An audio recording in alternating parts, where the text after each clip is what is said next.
Hey everyone, welcome to another episode of The Other Side of Addiction. I am your host, Al Richards, and I'm really excited about today's topic because our guests, we have Chelsea, who's on the right, and Michelle, who is on the left. Anyway, I think it's that way for the audience that's watching this. I hope I'm not mixing things up. But today we're going to be talking about how trauma is affecting so many of us. And I think a lot of our listeners can get it. And really, what's crazy, trauma can be affecting us without us even knowing, because there was a lot of things I went through in my life that took me quite a few years to open up my eyes and go, oh my gosh, I was blaming it on this when really I had all these other things that I was suffering from and not even knowing. So without further ado, I would like to introduce our guest today. We have Chelsea and we have Michelle. Thank you, ladies, for being here with us today. Thank you. Thank you so much for having us. Yeah, having us on here. Absolutely. It's crazy. I'm a firm believer that we meet individuals for a reason. And I got to meet you two lovely ladies at the Like to Remember event just, gosh, about a week and a half ago. And you guys were just kind of like on the other side of the sidewalk. And we started chatting, and it didn't take long for me to go, oh my gosh, these ladies are amazing. And I knew right away that I wanted to ask you to come on this show. So thank you so much for agreeing. Yeah, absolutely. Yeah, that was an amazing event. It was.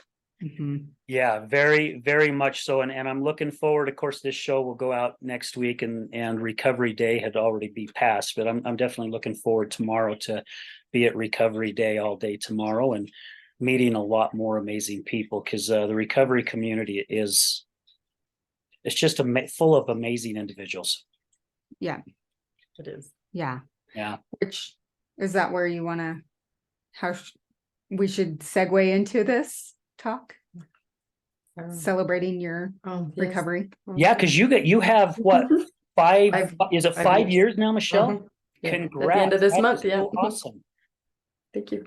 Yeah, this month. Yep. This month. So Holy cow. Yeah. yeah, perfect timing. It's been a journey. Yes. I was going through your bio, and again, this falls back to what our title is about, the trauma, right? You had a lot of stuff happen to you at a very young age that really started that journey. I And did. that's another thing. One of our missions on our show is to get rid of that stigma, right? Because you didn't wake up one day, Michelle, and go, you know what, I think I'm going to be an alcoholic and a drug addict. Yeah, I think that's what I want to do when I grow up, right? And you start moving towards it. It's certain things that happen in your life and certain steps and directions that you go, and before you realize it, you're in deep. Way deep. It was fast too. It starts, and then all of a sudden you're in too deep, and it's so hard to get out of it. Years. And I want to say, and the shame around it too. It's once you realize that you're that deep into it, there's a part of you that's like, I don't dare ask for help because the shame that, my family is going to be mad, or I've hurt someone, or. Yeah. I was very shameful. Like I don't think my family knew for a long time what I was going through, because I didn't tell anybody. I just kept it to myself. Yeah. Did you feel like there were certain things that happened that it was your fault? Yes, a lot of things. What started mine was the adoption of my son. It took a piece of me away, and so I had to fill it with something else. So from there, it's just a hole that I could never fill, and so it just got worse and worse and worse. I just can't imagine, right? To have something like that. I mean, I'm picturing me at a young age and my two daughters, and having to put one or both up for adoption. I would want to numb myself and forget about life completely. And I'm saying that in all honesty, because that's how I know I would handle it. Right. Because again, Right. they mean so much to you, right? And and I don't know if your situation was the same. However, I've had other guests who just said, I would rather give my kids up for adoption where I know they're going to be taken care of because I can't even take care of myself. And I Right. got to give them a better life, right? However, that guilt still stays inside you. Mhm. Always. I love Gabor has a quote that don't ask why the addiction, ask why the pain. And understanding that there's pain underneath someone's addiction. And it doesn't have to be a substance or alcohol. It can be something else that you're trying to fill a void with. But just even hearing that, it's like it just completely affirms that she was so hurt inside and didn't have anywhere to go to and say, like, this is how I'm feeling. Like, so instead of naming, this is how I'm feeling right now, I'm sad that I'm losing my child. I'm sad that I'm not in a place to raise them. Instead of feeling that, I'm going to numb it. I'm going to get rid of it. Yeah. So I love that quote because it really does take that shame away from addiction. Yeah. Could you repeat that again, Chelsea? I want to see Yeah. if I wrote it down correctly. It's don't ask why the addiction, ask why the pain. Okay, I did. Yeah. Gosh, that is so flippin' true. Right. Yeah. Right. And talking about the pain, you as a loved one, right? As the sister, the pain hits us as well, right? And Yeah. also for me, even I was shameful. I was ashamed, right? Because Mhm. I kept it to myself. I didn't tell family. I didn't tell friends for a long time because I did not want them to know my wife was an alcoholic. I didn't want them to judge her. Mhm. Exactly. I didn't want them to judge me. I was ashamed also thinking, well, maybe she drank because I was such a crappy husband, right? I started judging myself. Am I, and I had just lost my job of 24 years, right? Which kind of started pushing her over the edge because we had just gotten married. We'd only been married for a month and a half. And she thought she married a guy that finally had his act together. And then I turned around and lose my job a month and a half later because I failed a drug test because I was doing cocaine and alcohol every weekend. It's Yeah. so all that it's almost like a ball of yarn, right? It all combines us all together in the same flipping. We've got that center, and we're just all surrounded by it. Oh, yeah. 100%. Because it's like I knew who Michelle was as my sister. Yeah, And so to have other people shame her is like, I don't want anyone to ever say anything bad. So yeah, you keep it in. And there were countless nights like I would pray and just keep myself awake because I'm like, I don't know what she's going through and I just want to help her. And for me, it was like I was calling rehabs saying, how can I get her in? And they're like, there's nothing you can do unless she's ready to come in. There's nothing you can do. Which kind of started my journey of like, well, I need help too, because I'm trying so hard to help her. And it's like my hands were tied. I can't help her. But what inside of me is needing to have her be different for me to be happy? And I like that of as far as codependency, like I need you to be better so that I can be happy. And so I don't know if Michelle felt that, but it's like when I'm pushing that, like you need to be better, you need to be different, also creates this shame of you, they're not accepting me as me and loving me as me. When if you just take away that and just see the pain that she's going through and loving her, knowing that there's pain and there's love. Right. Because I think it was pushing me away. Mm-hmm. I did. I got pushed away from my whole entire family because they wanted me to. What did you just say? I need Like, you to be better. I need you to be better because that's what they wanted. They wanted me to be better than what I was. And I didn't, like, it just pushed me away. I didn't talk to my family for a long time. Right. So Right. And I'm glad that you brought that up, Michelle, because I was just getting ready to ask that question.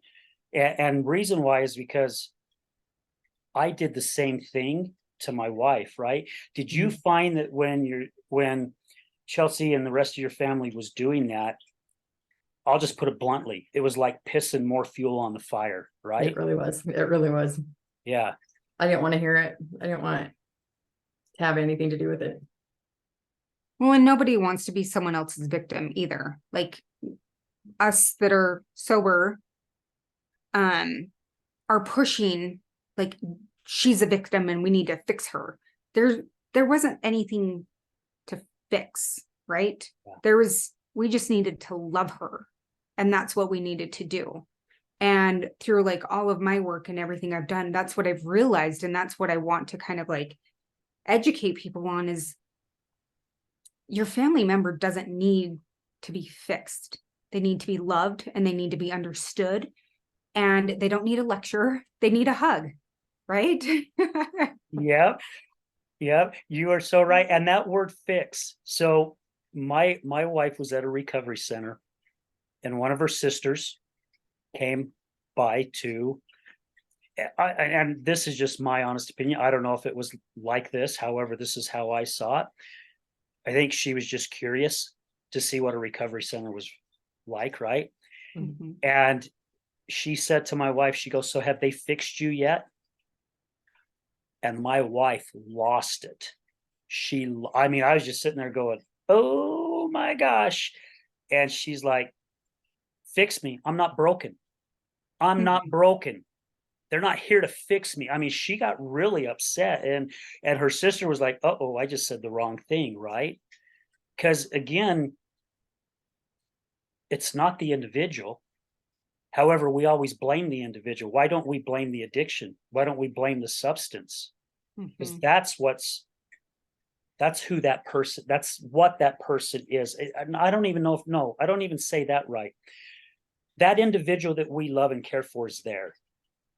It's just that whatever it is that's got a hold of them is covering that up, right? And we think Right. that they are broken. However, you are 100% right.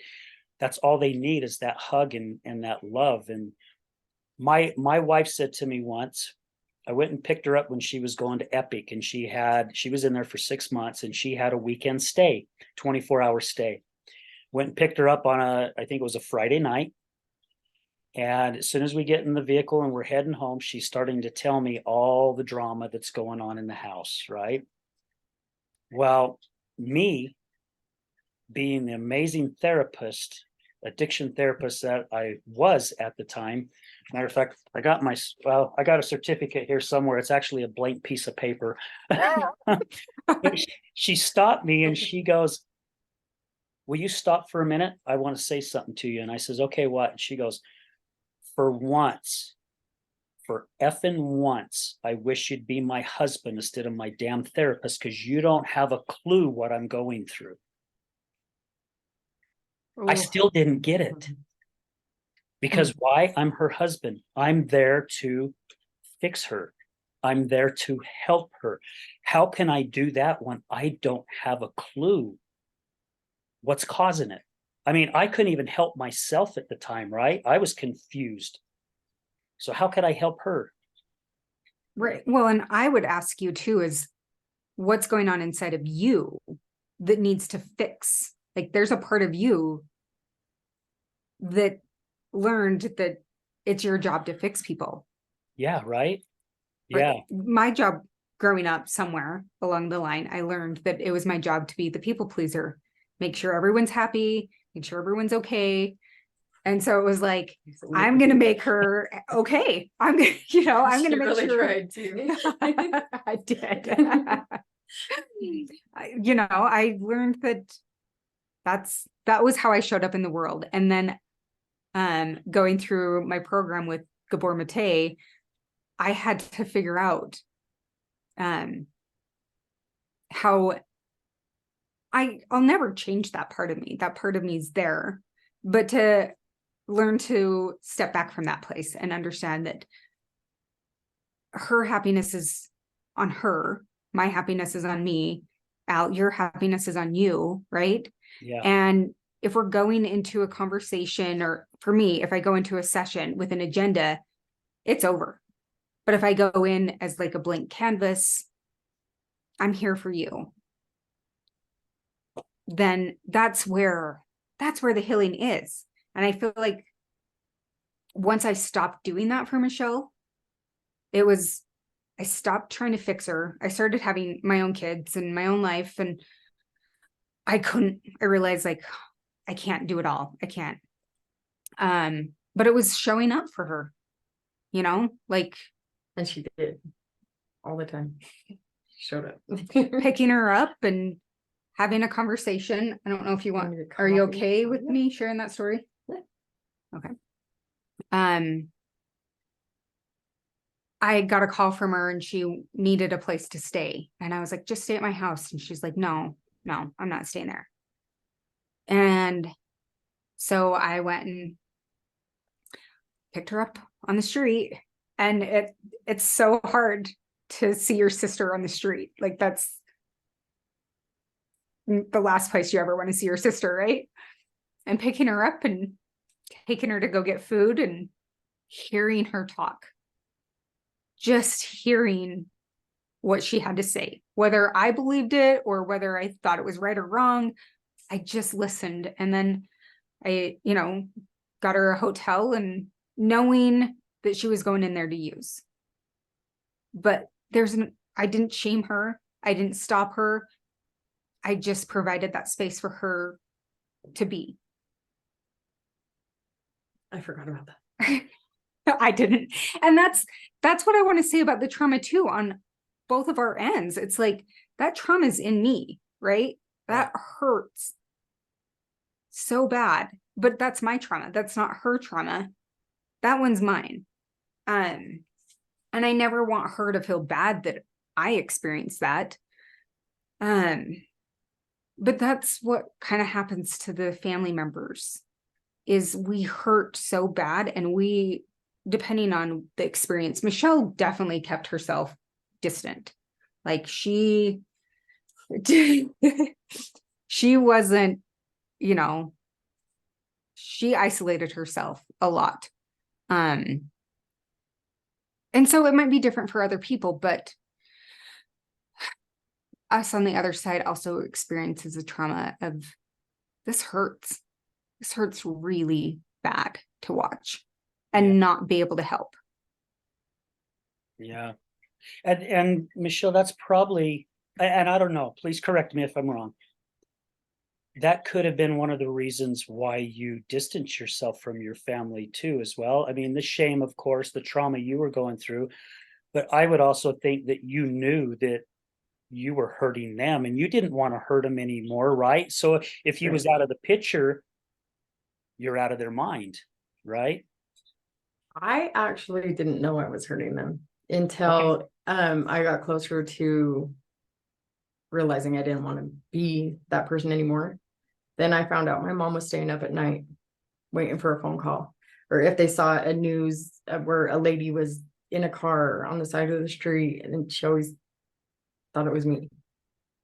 That's when so this was years after I have been deep into my addiction that I found out how bad I was hurting them. So, and that made me hurt worse. Yeah. I did get clean right after that. So, but I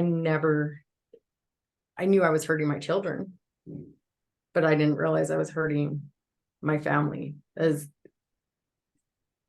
I don't know, I guess I just didn't see it. I off what she said, I completely shut myself out.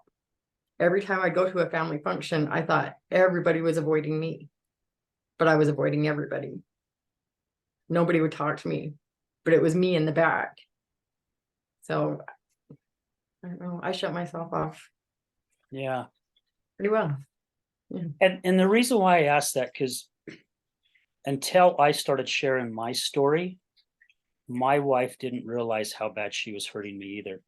When she heard me say it in one of my talks in St. George last August, that I was on my way home from an event to get my pistol and go up in the mountains and take my life because I couldn't handle coming home to what I was coming home to. She was in complete shock. When I got off that stage and I was done talking and we had our little break and we went off to the side and she goes, I had no clue I was doing that to you. And she knew she was hurting me in a way, but not that deeply. Right. Well, and I mean, speaking about my mom, hearing that as a parent, you're like, oh my gosh, like, how can I fix this? How can I help this? How can I can't imagine what a parent is going through watching a child hurting so bad. And then the shame around that too. Yeah. As far as like, did I create this? Did I do this? So yeah, it's interesting when you look at everyone's different perspective, like you coming as the husband or me coming as a sister or as the mom. Like, So I actually, everything that I put my family through, I got put through. My daughter turned to drugs and alcohol, and I didn't know where she was at most of the nights. And I'd get a random phone call, 3 o'clock, 4 o'clock in the morning from a hospital saying that she was in the hospital, unconscious. Just, so it was a big eye opener because then I realized this is what I was doing to my mom. My mom was sitting by that phone every night waiting for the phone call. And it was a harsh reality check. I'm thankful she's sober now also. So, but I want to repeat what you said to the family during that time. Michelle said, I am so grateful I'm sober going through this right now. Like that just, to me, is so huge, right? Because something like that could turn someone back into their substance use because it's like, this is so painful. But she acknowledged, like, I am so glad I'm sober right now and going through this. I think that's so huge. hard. Oh, I bet. That was a huge test for you, Michelle. Oh my Oh. gosh, a huge test. It was, and it was about a year straight, just out of control. Wow. And I don't know how I survived. We'll just say that because she gave me a run for my money.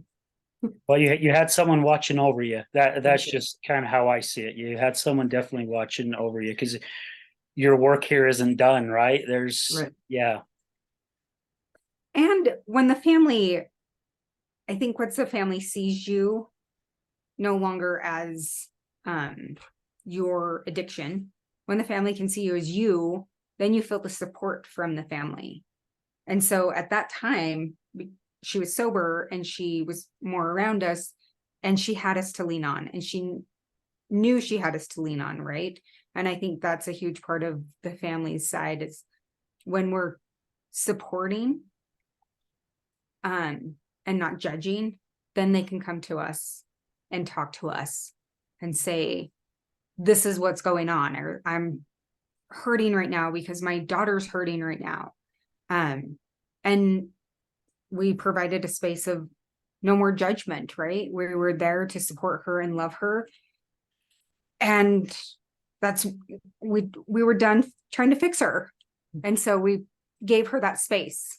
And I think that's what families need to get to is we're done trying to fix you. We just love you and we're just here to support you. And that's freeing too for the family to be like, whew, Yeah. I don't, I could let go of that weight of needing to fix something inside of you, but just, I love you, I love you. And I'm sad that you're hurting, but I love you. And then she can come to us and share the ups and downs because now she has a space not feeling shamed or judged. Yeah, I really, and I'm glad that you guys are bringing that up because I really do believe the majority of us, that's what we do wrong, right? So how could we expect those who are battling the addiction to come to us when we're too busy trying to fix them, or too busy trying to open their eyes, or too busy telling them, just stop. How come you just can't stop? What's so hard about it? Right. And Right. again, we all handle trauma and pain differently, right? Right. Some fall into other things. Some go in, some become addicted to work, some become addicted to porn or gambling or eating or gaming or whatever it may be, or who knows. So we all handle it. I mean, I've known people that have grieved for years and years and years. I know other people who have only grieved for a year or so, or even less. And it's not that they don't love that person any less, or they still love them to death. However, they just feel, okay, well, it's time that I get moving on. When others, it just, the pain just gets a hold of us so much, and we don't know what to do with it. But to be able to go to a family member and have that trust that I can just talk to them, and they're not there to be a therapist like I was, it makes it a lot easier for both parties. Right. Yep. For sure. I, as well, in my practice, I like to say, like, this is take it or leave it, but this is my thought right now. And I think by saying, like, take it or leave it, like, kind of can distance yourself from the advice or the suggestion. Or you can, a huge part is just asking the family member, what do you need from me right now? Like having Michelle call me and just being like, how can I support you today? Yeah. Then I know she needs advice. Then I know if she needs someone to just listen to her. Then I know how I can show up to support her the best, instead of coming in of, well, you need to do this and you need to do that. And It's the same till to this day, because this last week, I was struggling mentally. Emotionally, I was struggling really bad, and I reached out to her. I'll always reach out to her, and she doesn't tell me what to do. She suggests things, and she's just there for me. So and that's all you can do, is just be there for somebody. Really, I love my family. Yeah. we're beyond grateful. It is like, and I tell Michelle, like, I don't love the phrase, I'm proud of you. I like saying, I'm impressed. I am like, oh my gosh, this is amazing. She should be proud of herself. Absolutely. I am. Not me. I'm in awe of her, but she should be proud of herself. I am. Yeah, because the work's not easy, right? I mean, it's a long, hard road, and it tests you continuously. Okay. The whole time that you are jumping on that recovery train, I mean, it's going to do its best to derail you all the way, and it will continue, right? Even after 5 years, it Every will day. continue to do its best to derail you, and it can be over something you wouldn't even expect. Because that's what happened with my wife, when she relapsed after 2.5 years of sobriety. She went through sobriety with the death of her mom, issues with her daughter. I mean, all kinds of different things, which I was going, oh my gosh, this could be the one that pushes her over the edge, and I'm walking on eggshells constantly, and then I'm seeing her come out of it, and I'm going, oh my gosh, I'm so proud of you, great job. And then it was something of the stress of us moving, right, and not knowing where to go because we couldn't find anything that fit our budget, right, and really thinking, oh my gosh, we're going to be living in our freaking vehicles, right, if something doesn't change. And it's just that little thing right there that basically just popped her right over the edge, and I mean, and just grabbed her like that. Mm-hmm. Yeah, I was going to ask you, when you were sharing that, like, what is something you do to stay sober, or I'm not wording that the way I Stay on want to. track. Yeah. Like, what keeps you?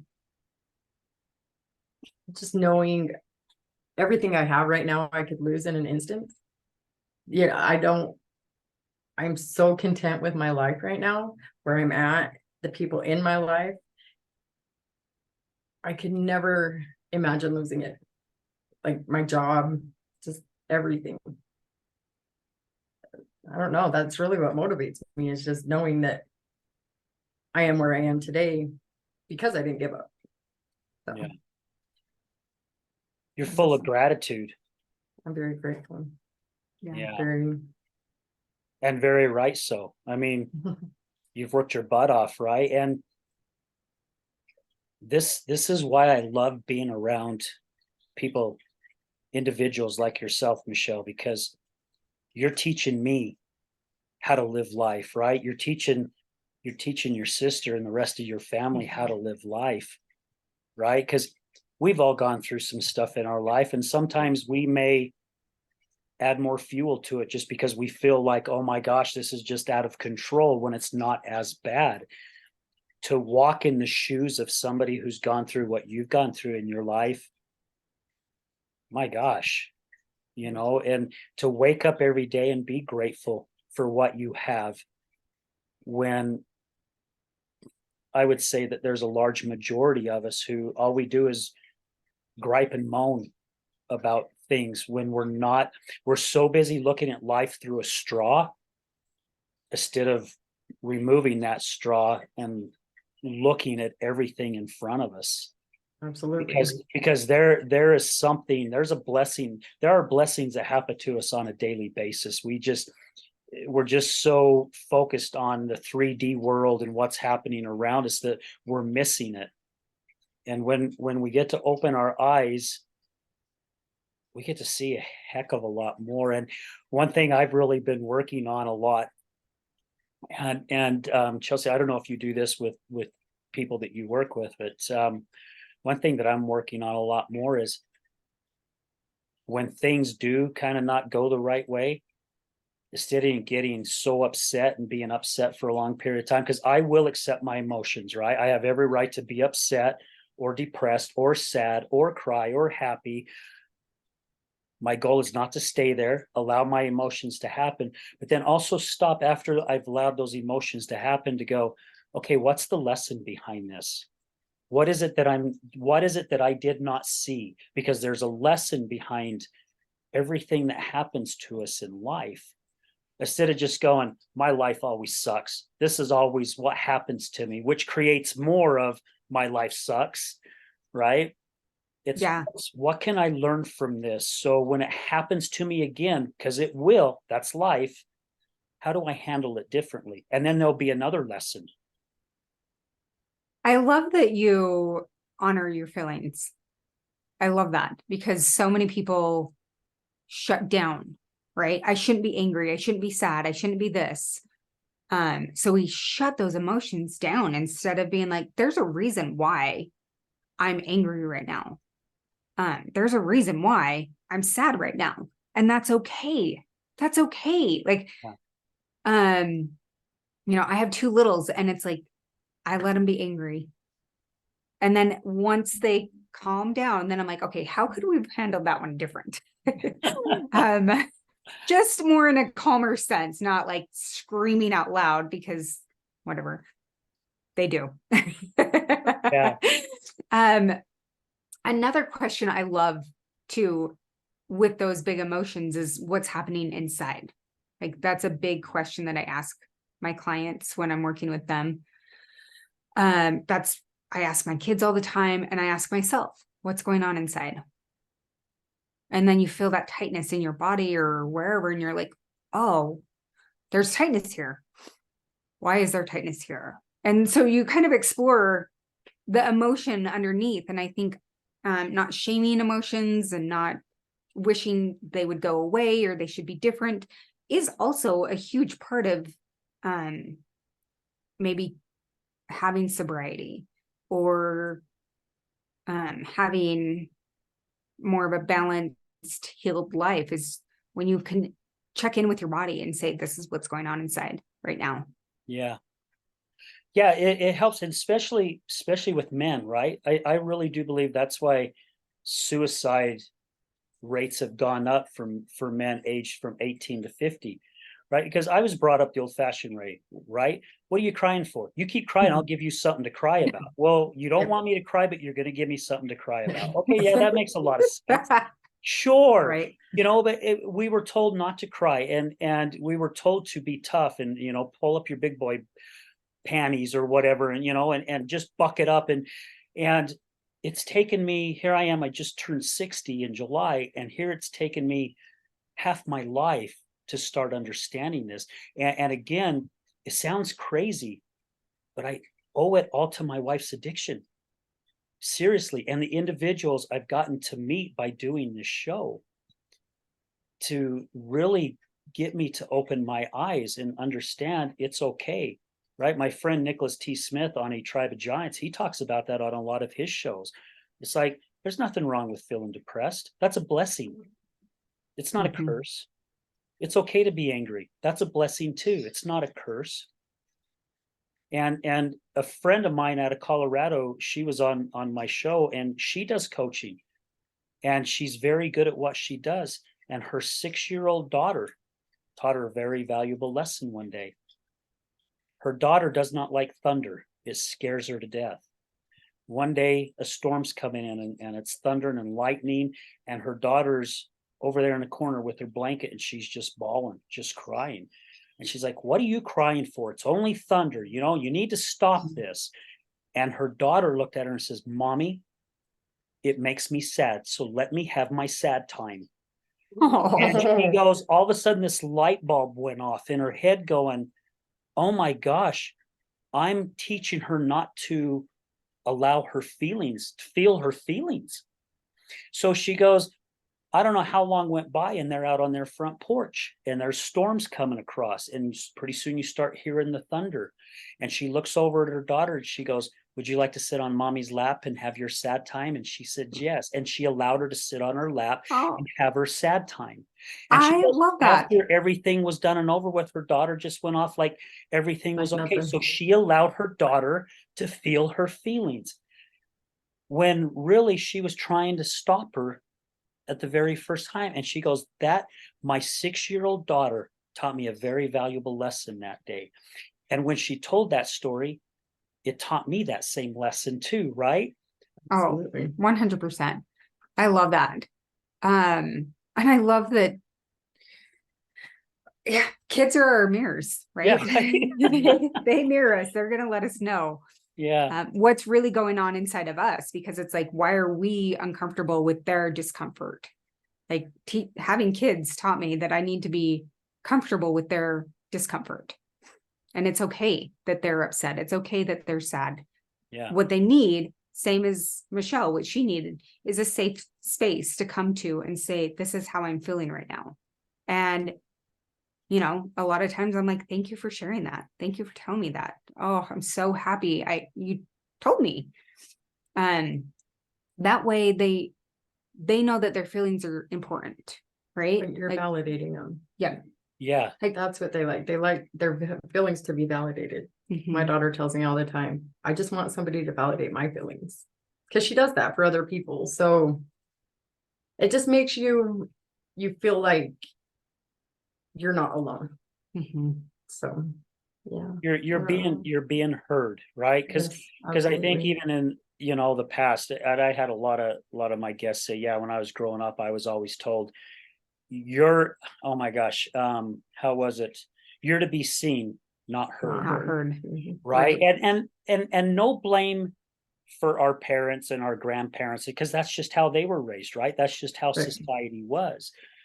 And you were so right, Michelle, because I mean, it means a lot to us to be heard, right? And if we don't feel comfortable to tell someone, and then also being on the other side, right? Because there's times my wife's come to me and she's like, I need to talk to you about something. And she'll start talking to me, and my triggers start flaring up like that, right? And as soon as I feel those, now that I understand it a lot more, now I go, you know what? Thank you for wanting to share that. I'm really struggling with this. Is there someone else that you think you could call that will understand it a lot more? Because my fear is saying the wrong thing to you Mhm. it's now going to cause you to tip off the other side, right? Because Mhm. you're going to think I'm not validating your feelings. And it's because I don't know what to say. And if I don't know what to say and I'm going to say it out of fear, I'm going to say the wrong thing. Yeah. I love that. That's awesome. That is great that you do that. Yeah. And it doesn't always work. It's something I'm working on and getting better at it, right? Right. Because Oh, I've been programmed to, a certain way. Did you had something, Mhm. Michelle? It's just, our whole life is a work in progress. You Yeah. know what I mean? We're even being on either side, you have to learn how to deal with the other side. I was scared to go talk to my family about anything. From my abuse that happened to me when I was 14 years old. I didn't tell my mom. I don't think I even told her until I was 21. I was in my 20s when I finally got that off my chest, and I told my mom that I had been sexually abused, and so I don't know. I don't know how to put it. If you don't feel like you can trust somebody with what you're going through and how you're feeling, then how do people expect, for like, how can they come to you? It doesn't go both ways. Yeah. I don't know. Well, right. And oh, go ahead. no, go ahead. Go ahead. I forgot what I was going to say. So You, you're good. you got to have that trust, right? I mean, Right. seriously, you do. You have to have that trust in that individual. And unfortunately, for a lot of us, we don't know where to go. We don't know where to turn to, right? And no fault of the individuals that I went to, when I finally started to open up, I got shit on a lot. Well, you should try tough love. Well, no, you should try doing this. No, you should try doing that. Now, they were doing their best to help me. I don't hold anything against them for that. However, they didn't know either. I mean, they had no clue. So I got to a point to where I was really starting to shut down again, because it helped me to talk about it. And there were certain friends of mine that allowed me to do with what Chelsea did with you, Michelle. Just listen, right? Just listen. Just be there to have an ear that you could talk to, right? And someone that can go, give me a hug. I love you. I'm here for you. I got to where I was actually starting to shut down again, because I got tired of being shit on, because I tried everything that they said, and it just made matters worse. It didn't Right. And I work. love that. Don't should yourself. And, I was getting shit on. Right, right, It's yeah. such a great, because it is. It's like, you should do this and you should do that. Or, I mean, when it comes to, I think I could be wrong. But when it comes to like sexual abuse, there is so much shame already in that. And so to be vulnerable, to go and say, this happened to me, whether or not you feel like your family's going to be mad, or they're not going to believe you, or threatened, or, there's so many things that go around that. And it's like, it breaks my heart to know how many people don't share that and live inside that prison. Basically, that's a prison inside themselves. And I remember I think you were a little bit older when you finally told mom. Yeah, I was pretty old. Because anyway, where I was in life. But to live with that for 10 plus years, and constantly, like, the body knows that the body's stored that emotion, that trauma, that fear. And so now she's going through life with her nervous system saying, I'm in danger. I'm in danger. Like, anyone that might show any type of connection might trigger her nervous system of like, this is dangerous. This is danger. And I mean, years and years of dealing with that. Like, you would want to numb that out, to shut that off. Like, I don't want to Absolutely. feel this anymore. I don't want to be a prisoner of this anymore. And so I like to think like anytime someone has something that they've been through, instead of saying like, oh, try to put myself in their shoes, I don't try to put myself in their shoes, because I think I will never know what it's like. But also like the whole backstory, even before what happened, has created who she is too. So I'm going to react differently to a situation because of all of the past stuff that's happened to me. And she's going to react differently because of all the past stuff. And so it's so hard to ever say, you should do this, or you should have done that. You should have told mom, you should have. Her whole life is completely different than my life. And I like thinking like no two kids have the same parent, because, you have one child that maybe firstborn only had that one experience with mom. And then Michelle coming in, I don't have that same experience being the fourth child as her being the fourth child. And so we all have our own stories that are going to make up who we are today. So I wouldn't react the same way as she is, but I can have that compassion and understanding and believe her story. And that's the biggest part. Believing, like when she says, this is what happened to me, or this is how I feel inside. That's her story, not mine. And I don't need to put my shoulds or opinions on how she feels, right? Yeah. Yeah, because how would you know? I mean, seriously, right? Because we're all built differently. I have a really high pain tolerance, and I can deal with a lot of stuff. Now, my wife, on the other hand, she can get a paper cut and you think she just had her finger amputated. And it's very irritating for me, and it's taken a long time for me to go, you know what? That's who she is, right? Who am I to not know that that's what it's feeling like for her? Because I don't know, right? I'm not in her Right. shoes. I'm not in her body, and for people to have the trust to be able to come to family. Because Michelle, I can't, gosh, I started getting emotional even thinking about it. I can't imagine being locked up in a prison with inside yourself. I just can't imagine that. And so many of us do it, right? Because we're afraid. I had a guest on the show who, a young boy who was sexually abused at the age of 5. And he said he went home and told his dad as soon as it happened.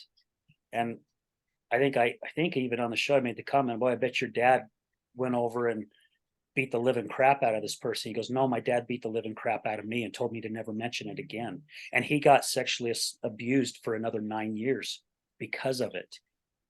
And he fell into addiction, of course, right? Why not? Because Absolutely. he wants to forget about it, what Yeah. happened to him. Yeah. It just numbs you. It numbs you. You just want to be numb from that point on. Yeah. Yeah. And just that fear of not being able to know that you can, because all it takes is one person not to believe you, right? And you think nobody's going to believe me. If one person can't, everybody's is that way. Or you could blame yourself, like, this is my fault. Exactly. I put myself yeah. in that. And Is that's that what what you I did? Okay. Yeah. The self-blame, like, it was my fault that happened. Yeah. Well, and most And- of the time, the abusers, that's what they want you to think, right? They want you to believe that it is your fault, right? Because that's how they control you, right? And it's still to this day. Oh, I can imagine. Yeah, it's rough. Yeah. Oh. Well, I tip my hat off to you. I mean, seriously, I do, because the work that you've had to put forth, because I'm sure with even the first trauma that happened to you, and reading your bio, I could see it even, with giving your child up too, right? It's just one trauma piled on top of another one, on top of another one, on top of another one. That is not something that you just wake up one day and go, okay, I'm going to forget about all of them. They're gone. No, because our subconscious, it doesn't know what's real and what's fake. It'll keep, it's there, and it's doing its job. It's there to protect you, right? Right. It's there to do its job. However, sometimes it does a really nasty number on us, and we don't know how to control it. It takes time. It takes time and a lot of work and dedication on the individual's part to dig out of it. And really it's constant, right? The hole may not be near as deep and dark, however, it's still there. Feel better. Yeah. Yeah. Yeah. You just have to have a positive outlook on life. That's the way I look at it. You just have to be positive. We don't have time for negativity in our life. I love it. Anywhere. Yeah. Yeah. I tell my kids that all the time. They don't like to hear it, but that's what I believe. Well, who listens to their parents, right? Right. Yeah. Yeah. It's crazy. So Chelsea, I mean, with what you and your family and your sister, all of you went through, is that what got you to want to do what you're doing now? Mhm. Serious. To some degree, yes. Okay. When I was in 6th grade, I was like, I want to be a therapist. I don't know for sure if that was because my parents divorced and that like I wanted to be a marriage therapist to figure out why they divorced or how, I don't know what that was, but I didn't go that route. And then yeah, I wanted to help her so much and help other family members so much that it was like there has to be, well, calling the rehabs and saying, what can I do? What can I do? I didn't get any support back of like, this is what you can do for you. And that's where I was like, there needs to be help for the family members. There's so many resources, and there are now. Like, I am definitely seeing that there are resources for family members, but like, that is what initially got me into it, was like trying to help them, but then also finally coming to a place of like, oh, I need help. I need help for what I'm going through, because family or friends, outside resources, it's exhausting to turn to friends, right? They don't want to hear it over and over and over again.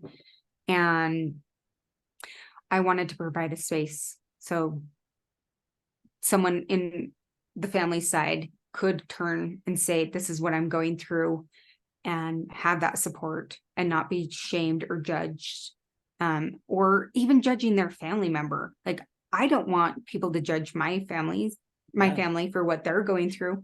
So I want to provide a space of complete compassion and understanding for both members of the family. And that's so cool, because again, I do believe behind every tragedy and the trauma that happens in our life, there's a blessing that comes out of it, right? I mean, there really is. I mean, Michelle's a great example, right? She's got all these blessings, and now she's helping, she's helped her daughter through it, and she's doing all this amazing work. You've gone into where you're helping other individuals that have gone through it, because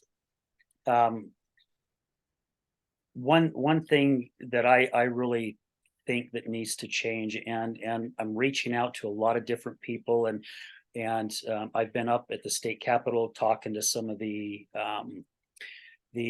oh my gosh, what's it called, the Utah Substance Use and Mental Health Advisory Board. I've gone up and talked to them, and I had one of the gals on my show. When a loved one goes through recovery,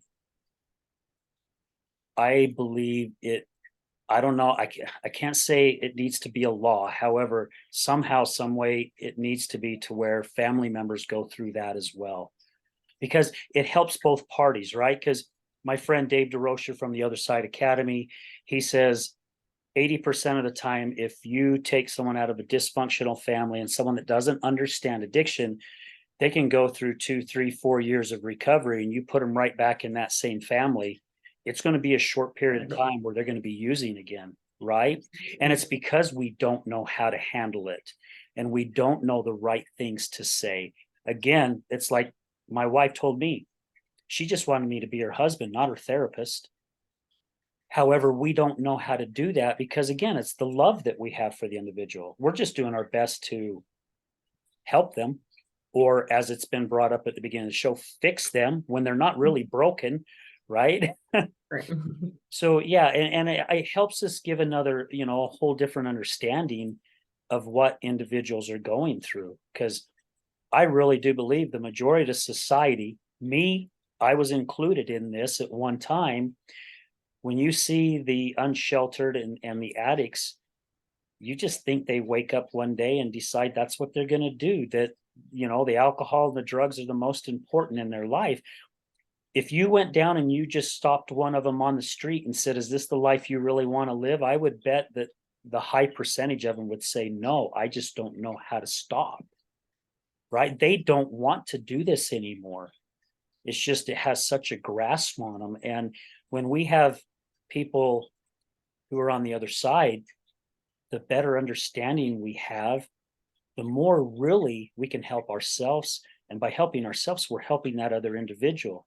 Right? Because you hear people who are in long-term recovery, who work for recovery centers. I bet you everyone that I've ever spoke to said, you know what? I think I'm helping them. They're actually helping me more than I'm helping them. Yep. Yeah. I feel like she's my inspiration. Right? Yeah. Yeah. Yep. Well, She gave me a pair of earrings. Was it the first Christmas of your sobriety? And every single time I put those earrings on, it is like, this is such a great reminder of where my sister is, what she's gone through. And I wear those with so much pride. I can imagine. Yeah. Yeah. If I still wore earrings, I'd do the same thing. Of course, I only had one ear back in the day. Another thing, I don't think I said this earlier, but another thing that I love asking is, what does it do for you? Like, what does that substance do for you, or that behavior do for you? So like, as you were saying, people that are living on the streets, like, what did that substance do for you that got you here? Because it actually did something for them.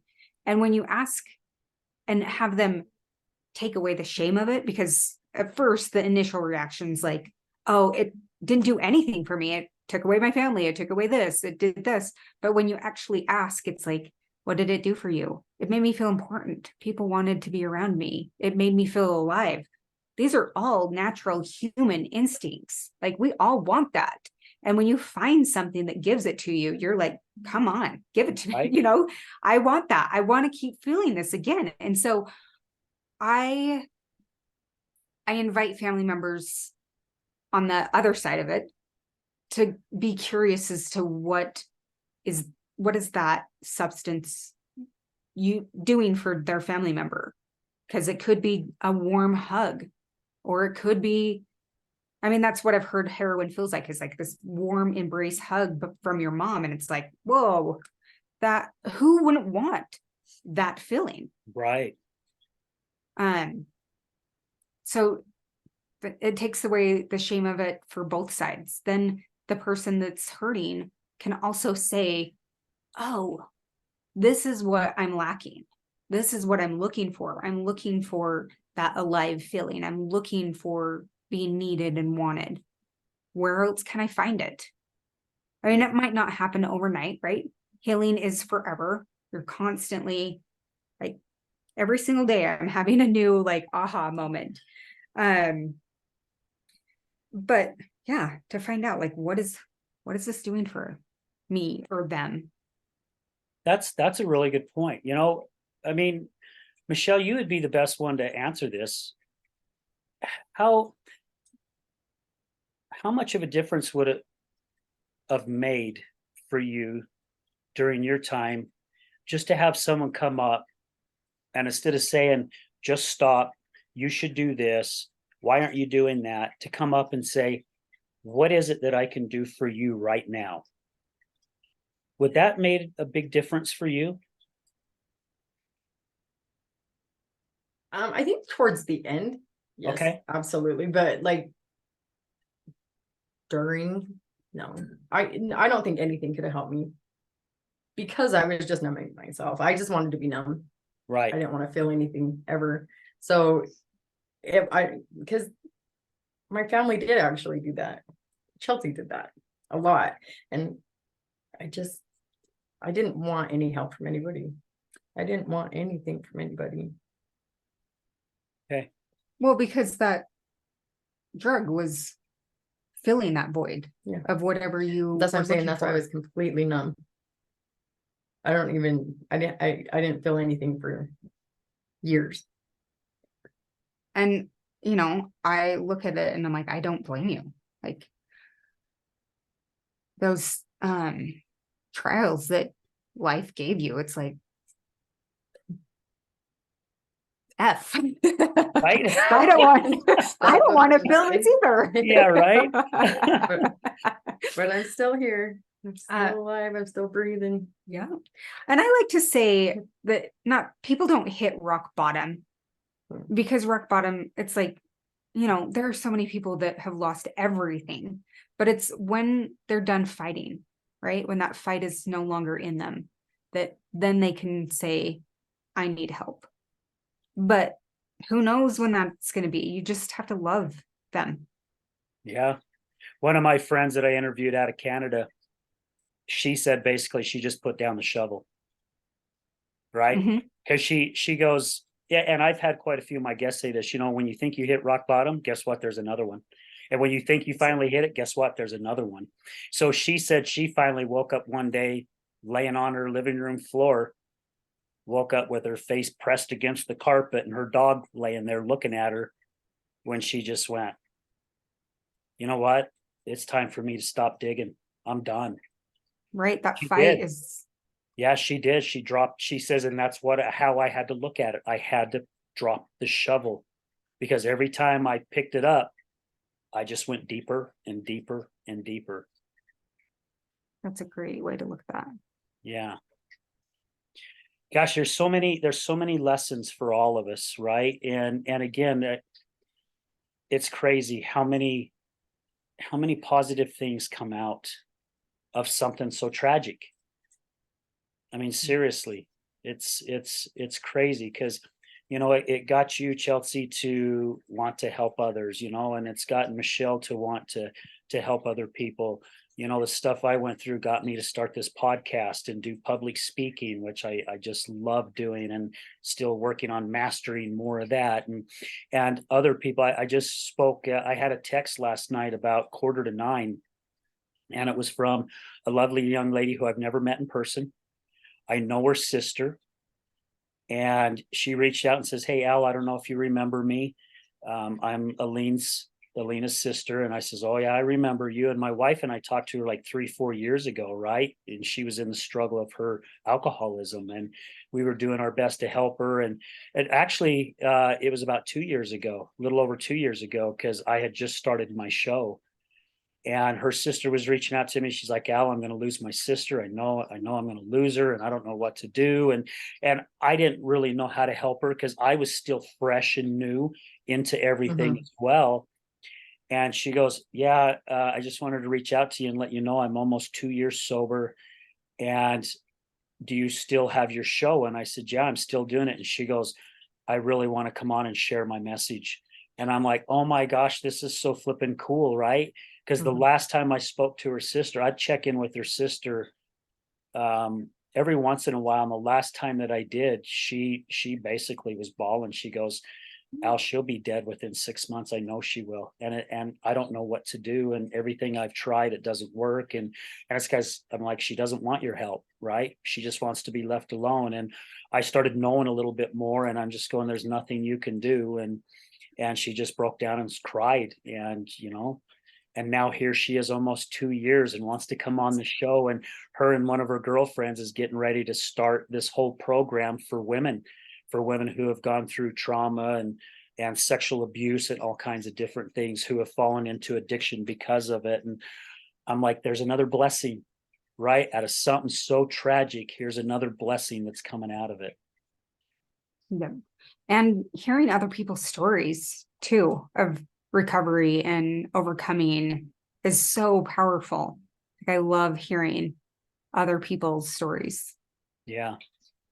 Well, and even when I started this show, after about 3 months of it, I'm like, I don't know how long this show will go, because I'm having these people come in and talk about their life of addiction, right? And we had people come on and talk about sex and porn and drugs and alcohol and gambling and different things, and eating. And then about 2 months later, it finally dawned on me. Their stories may be somewhat the same, but their journeys are all different. Everyone's journey is completely different, which I've done 210 plus shows now. There's 210 plus different journeys. Yeah.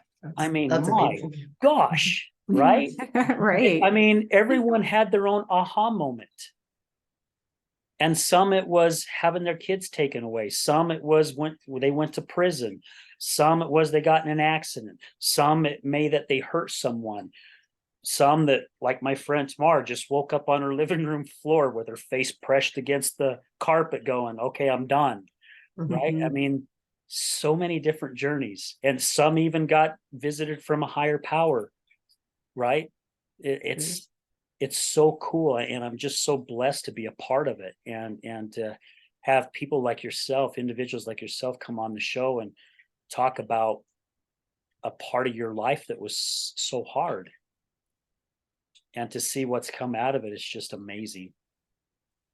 Well, thank you for providing the platform. Right. Oh, absolutely, absolutely. So, I mean, it's hard to believe we've actually gone over an hour already. It goes by so It does fast. go by so fast, huh? You know, I'm gonna ask this question. I usually ask this right around the end of the show. Well, before I ask this question, you work with a lot of people, Chelsea. Mhm. If someone is looking for some help, how would they find you? How can they contact you?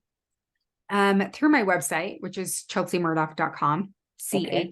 CHELSEYMURDOCK.com. And there you can book a session. I do a women's group on Thursday nights. Or you can follow me on Instagram, and I like to post like breathing techniques and some tidbits on trauma. Try to bring compassion and understanding to what Okay. we're all going through, all of us. Yeah, So yeah, absolutely. Would you please, when you get a chance, because this show will air, well, we'll talk about it afterwards, but could you email me all that information, all your social media stuff? So when yeah, I put it on the show notes, I can make sure that it's there. definitely. Okay. Thank you. And Michelle, do you have anything? Is there somewhere, something that you do off on the side that someone can go, or no? No. Okay. No, I All right. don't. Unfortunately, soon I'm hoping Okay. to get back into giving back, but Okay. I love it. I love it. So a couple questions for you guys, and I usually ask this right around the end of the show. What is it that you wanted our listeners to gain from this show today?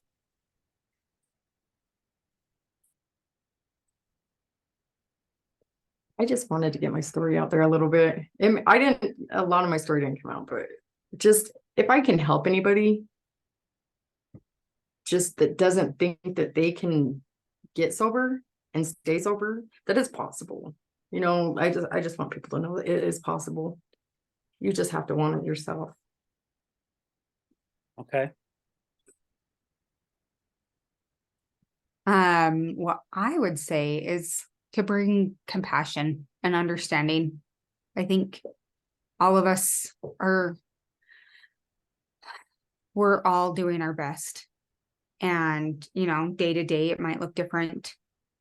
But if the world can be a little bit softer and understanding to one another, how much more that would change. Like, I want to take away the stigma. I'm working to take away the stigma of addiction, because it's not what, the 80s created, the war on drugs. It's not that. It's someone's hurting, and to bring compassion and understanding to that hurt. And yeah, that would be my message to the world. More love and kindness. This world would be a heck of a better place. That's for sure. A lot better. Right. Do you guys have a main message that you'd like to share, or is pretty much is what you just said? pretty much what I just said. Yeah. I think, I mean, I have a lot of messages, but that will be a whole other podcast. Right, right. Right. Well, and again, this is up to you, Michelle. I'd love to, if you're up for it, I'd love to even do another show, with you, just to where you want to share more of your journey. Let's get you on, because again, I heard you say that, we didn't have an opportunity to really talk a lot about it, and you want to use your voice. Hey, here it is, right? I've got 2 more spots open still for this month. If you decide you want to, just Okay. let me know, and we'll get it scheduled again, and you can just come on and you can spill it all out on the table if that's what you want to do. And I'm here for it, right? Okay. So you just let me know. All right, Okay. And anything I can do for you two ladies, I mean, please, again, if you guys have something that you want to talk about down the road, just reach out to me again, right? Because this is what this platform's all about, because I want to be able to have more resources out there for people. And now, correct me if I'm wrong, Chelsea, you've done the craft stuff, right? You've gone through the Yeah. training for the craft, and because I took that after the fact, and it's a really good program for family members. I wished I would have known about it years ahead of time, right? However, I Yeah. had no clue it was there. Yeah. Yep. Community reinforcement and family training. There's definitely some things that I took that were amazing.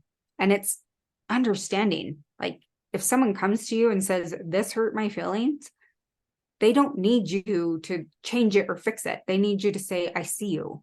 And that was a huge part of craft, is learning to see people, even if maybe it doesn't fit your mindset of how it should be.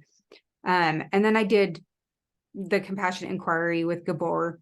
And I've done polyvagal, so I understand the nervous system, and somatic experiences, so we connect with the body and understand what trauma is stored inside our bodies. Okay, wow, that's a lot of stuff. That definitely is. And It's a lot of good stuff. A if lot I of healing can, in there. yeah, right. If I can figure out a way how to get paid for a whole week, I've talked to my friend Tiffany Nacarado, who works for USARA. And she worked with my wife a lot, and I asked her, I said, do you think it would be beneficial if I went through the certified peer support training? She goes, oh, heck yes. I just got to figure out how to get paid for a week, but take the class. Right. Because it is a whole week's worth of training, right? Mm. Yeah, I'd love to do that. And I think it's just not basically just to get the certificate. It would be cool to have it, however, and actually one that's not blank, right? Right. However, I would also like to do it because it would help give me a lot more knowledge. A lot more knowledge. Yeah.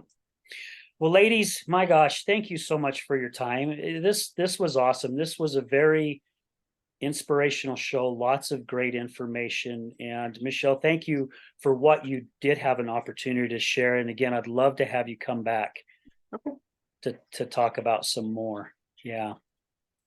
Absolutely. I'd be okay with that. Okay. Okay. Well, as soon as we get off air, I'll chat with you just a little bit more. And guys, again, thank you so much for your time. Greatly appreciate it. And I'm very blessed and honored that I got to meet you ladies. Another friendship, hopefully, has surfaced, and I love building relationships. Even my mom has told me many times, she's like, gosh, you know so many people. And she told me the other day, I got off the phone with some people, and we both said I love you, and she goes, you sure love a lot of people. That's what it's all about. Right, it is. It really Right, is. right. So guys, again, thank you to all our guests, all our listeners. Again, none of this would be possible if it wasn't for you, all our sponsors. Guys, man, it's just, again, thank you. I just can't give enough of thanks at the end of every single show, because again, it's all of you guys that are making this possible. And before I wrap this up, guys, mark your calendars for October 7th. It's a Saturday at the Miller Free Enterprise Building in Sandy from 1 to 6. We've got our third Healing Utah Success Summit. You can go to Ruesch, RUESCH recovery.com to get tickets. They're very inexpensive. They're only $34 for a ticket. We've got the former Jazz Bear, John Apsey, who is going to be emceeing the event. And John is an amazing individual. He entertained us for a lot of years at the Jazz games. He's the guy that drove the Harley out and did the slaying down the steps. And when you see the way he walks sometimes, all those are from old injuries from all his crazy stunts that he did as the mascot.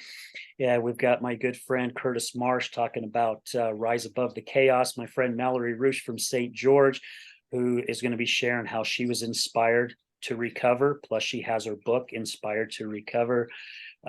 Brad Newfield, the owner of Resilience Talk Network, and myself, I'll be all there talking. It's going to be a great event. Would love to have you guys show up. We've got some great vendors and sponsors that are going to be there. So again, October 7th, mark your calendars. Guys, remember this: addiction is giving up everything for one thing, and recovery is giving up one thing for everything. We're out.